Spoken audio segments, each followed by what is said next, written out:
நான் நிச்சயமா மறுபடியும் கோயில்பட்டியிலே வெற்றி பெற்றிருக்கக்கூடிய கருணா அவர்களுக்கு என்னுடைய வாழ்த்துக்களை தெரிவித்துக் கொள்ள விரும்புகிறேன்.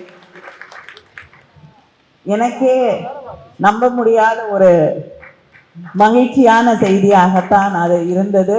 ஏன்னா இதுவரைக்கும் நமக்கு அங்கே போட்டியிடக்கூடிய வாய்ப்பு அதிகமாக கிடைத்ததில்லை.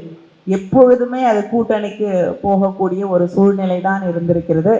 நல்ல முதல் முறையாக நீண்ட காலத்திற்கு பிறகு நமக்கு அந்த வாய்ப்பு கிடைத்தது. அந்த வாய்ப்பை தவற விடாமல் அந்த தொகுதியிலே நாம் வெற்றி பெற்றிருக்கிறோம். அந்த வெற்றியை தொடர்ந்து தக்க வைத்துக் கொள்ள வேண்டும். இது நான் வெளிப்படையாக சொல்ல விரும்பவில்லை.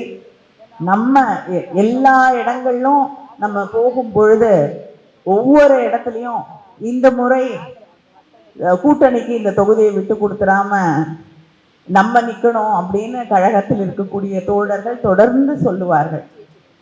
நான் கூட வேடிக்கையாக கேட்பேன், அப்ப கூட்டணியே வேண்டாமா அப்படின்னு. அப்படி கேட்கக்கூடிய அந்த நேரத்திலே இன்று கூட்டணிகளை பற்றி நாம் சிந்திக்க வேண்டிய ஒரு காலகட்டத்திலே நின்று கொண்டிருக்கிறோம். அதனால நம்மை நாம் பலப்படுத்திக் கொள்ள வேண்டும். நம்மை பலப்படுத்தி கொண்டால் யாரும் இல்லாமல் திராவிட முன்னேற்ற கழகத்தால் வெற்றி பெற முடியும். வெற்றி பெற்று காட்டுவோம். நாம் யார் என்பதை விரைவிலே நிரூபிப்போம். உங்கள் அத்தனை பேருக்கும் என்னுடைய நன்றி.